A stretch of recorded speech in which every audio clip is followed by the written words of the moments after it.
No one sitting in Pakistan is going to be allowed to believe that they can just walk across the border and kill our citizens with impunity. There will be a price to pay. This is it. You do this, you're going to get this back.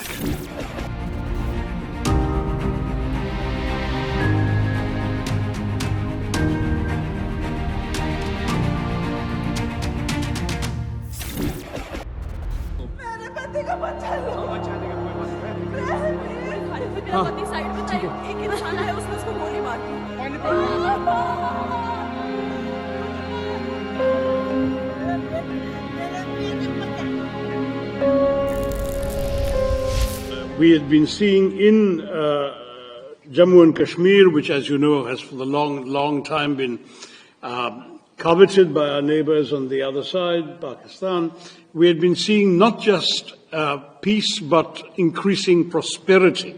The number of tourists in Kashmir last year was double the number of tourists in Aspen, Colorado last year. So that was the kind of not just normalcy, but growth, prosperity that the people of Kashmir were enjoying as Indians and foreigners were flocking to Kashmir for tourism. So some people decided that they would want, first of all, to attack that process of normalization. Second, to undermine the overall Indian narrative as well as the prosperity of the people of Kashmir. Third, by doing so in an atrocious manner, that is, it was not just a terrorist attack of somebody indiscriminately blowing up people with a bomb, it was a bunch of people going around identifying the religion of the people before them and killing them on that basis, which was clearly intended to provoke a backlash in the rest of India, since the victims were overwhelmingly Hindu. In fact, 26 people died, 25 Indians and 1 Nepalese. And the Nepalese happened, of course, didn't get a chance to say he was Nepalese, but he was a Hindu, so he would have probably been killed anyway. And quite astonishingly, one person who wasn't killed was a Hindu professor who happened to be able to recite the Kalima, the first verse of the Quran, and therefore was not shot, which is a very interesting message. And it was very, very clearly, I mean, for us it was not that there was any doubt about the motives of these people, but it was particularly driven home. In many cases, the husband was shot and the wife was told to convey the message back that he was shot for his faith.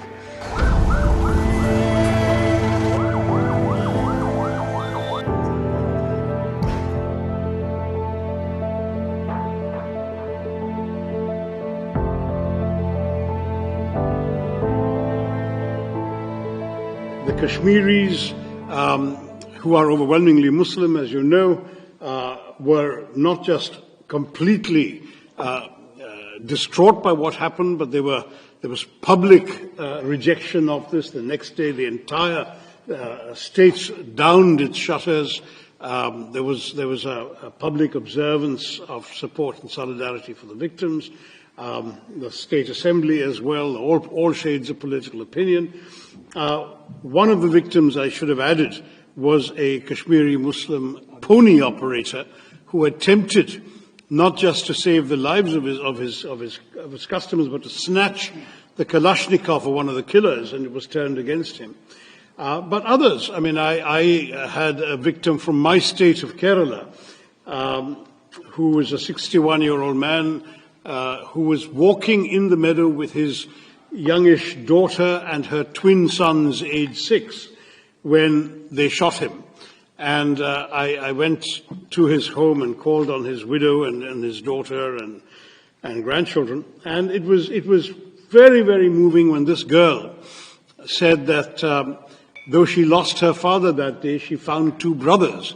And the 2 brothers were 2 Kashmiri Muslim men who took her to safety, protected her sons, and eventually then accompanied her to the mortuary to identify her father's body and bring him back. So I give these examples just to say there was an extraordinary amount of togetherness cutting across religious and other other divides that people had tried to provoke.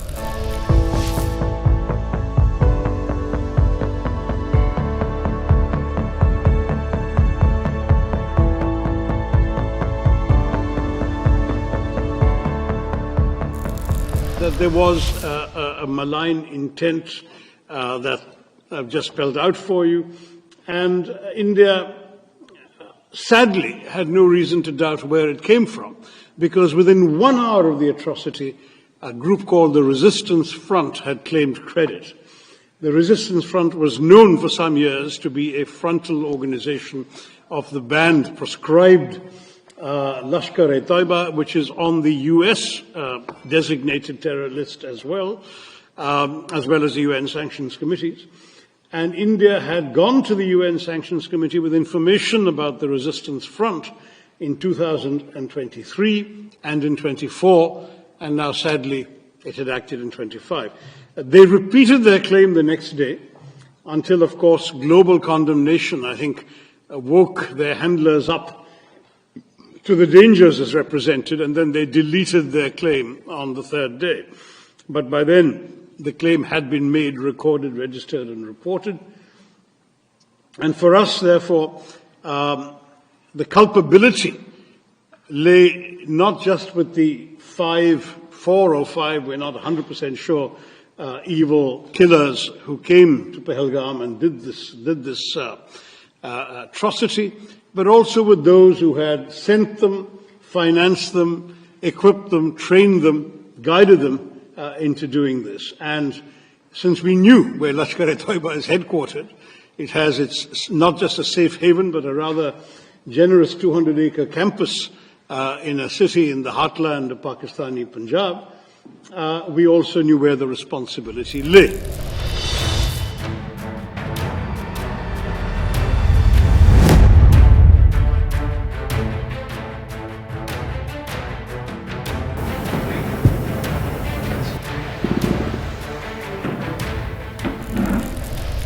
On the night of the 6th, 7th of May, it was 6th here, it was 7th for us, at 1:05 in the morning, a time chosen deliberately to avoid any risk of too many civilians wandering about or any collateral damage, very precise and calibrated strikes took place on 9 specific known terrorist bases, headquarters, and launch pads.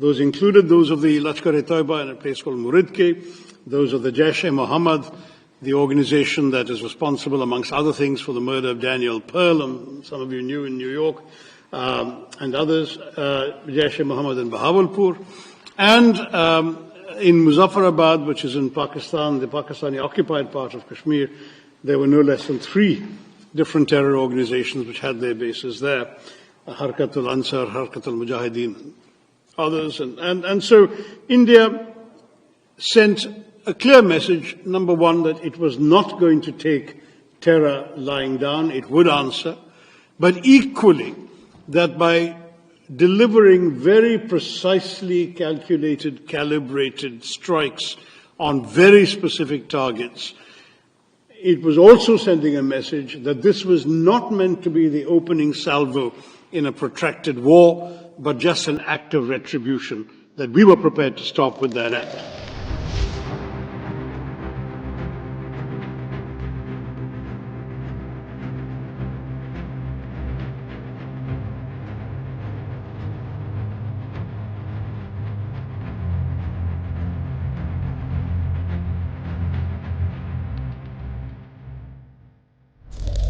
Words, it was officially conveyed. There is a regular hotline between the 2 Directors General of Military Operations.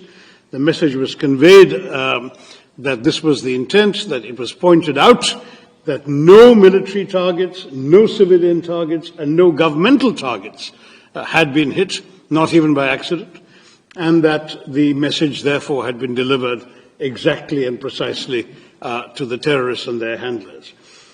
Nonetheless, Pakistan chose to respond, I'm sorry to say, with indiscriminate shelling across the border the very first day and night, which sadly killed 19 civilians, and injured grievously 59 others, including Carmelite nuns in a convent, Sikhs worshipping in a Gurudwara, and others who happened to simply be in the line of fire because they lived in districts adjoining the Pakistani border.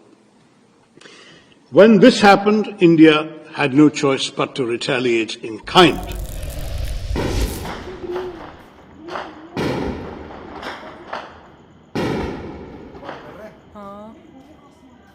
Red light.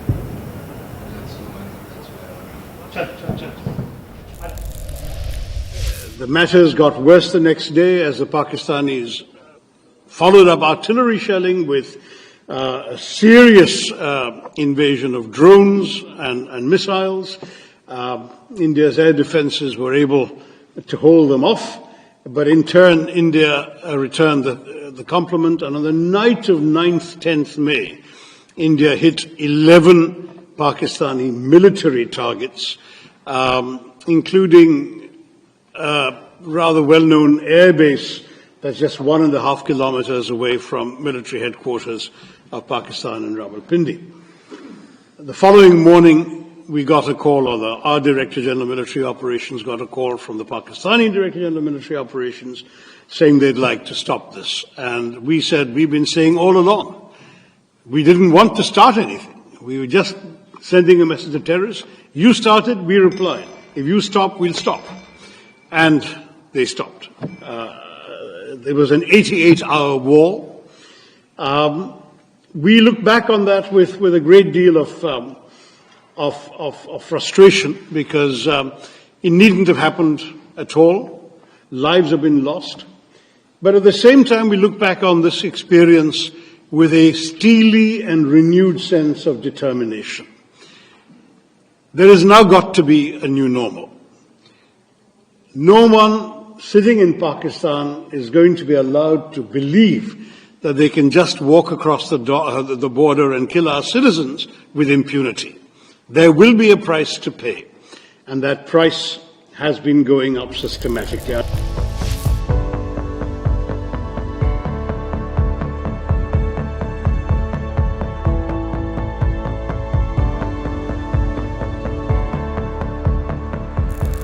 But in 2015, in January, there was an attack on an Indian air base, a place called Pathankot.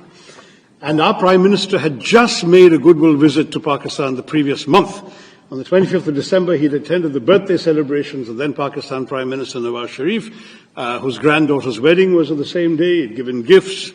So when this happened, he was so astonished that he actually called the Pakistani Prime Minister and said, why don't you join the investigation? Let's solve who's doing this. And the Pakistani, you can imagine the horror of the Indian military establishment at this idea that Pakistani investigators are going to come to an Indian airbase. But they came, and they went back to Pakistan and said, oh, the Indians did it to themselves. That was the last straw.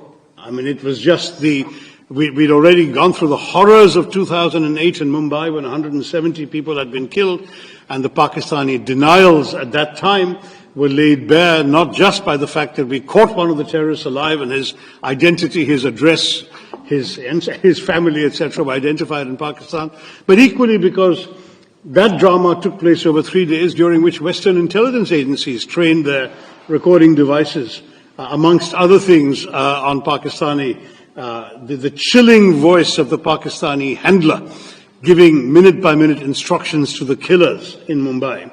So the evidence was there, there'd been denial, and that denial was proven to be completely false. In September 2015, there was another attack in a place called Uri, also not far from the border, and this time India breached the line of control which we had rigorously observed throughout in every previous skirmish. We had never crossed the line of control. We crossed it with a surgical strike in September of 2015.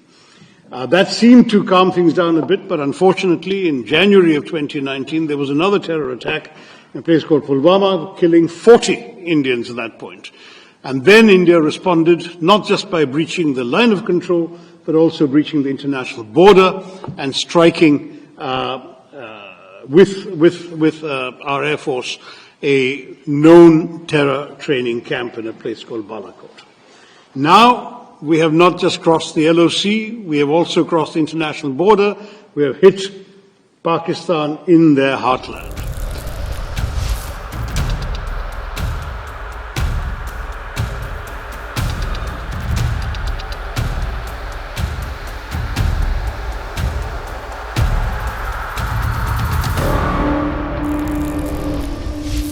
We're not interested in warfare with Pakistan. We would much rather be left alone to grow our economy and pull our people into the world that they're getting ready for in the 21st century. We have no desire to have anything that the Pakistanis have. Sadly, we may be a status quo power, they are not. They are a revisionist power, they covet territory that India controls, and they want to have it at any price. And if they can't get it through conventional means, they're willing to get it through terrorism. That is not acceptable to us, and that's really the message that we are here to give all of us, all of you in this country and elsewhere. We are determined now that there's got to be a new bottom line to this. We have tried everything, international dossiers, complaints to sanctions committee, diplomacy, even this joint investigation attempt, everything has been tried. Pakistan has remained in denial. There has been absolutely no conviction, no serious criminal prosecution, no attempt to dismantle the terror infrastructure in that country, and the persistence of safe havens. So from our point of view, this is it. You do this, you're going to get this back. And we have demonstrated with this operation that we can do it with a degree of precision and with a degree of restraint that the world, we hope, will understand. We have a right to self-defense. We've exercised that right. We have not done so irresponsibly, and we have not done so in a way that would have warranted a wider conflagration.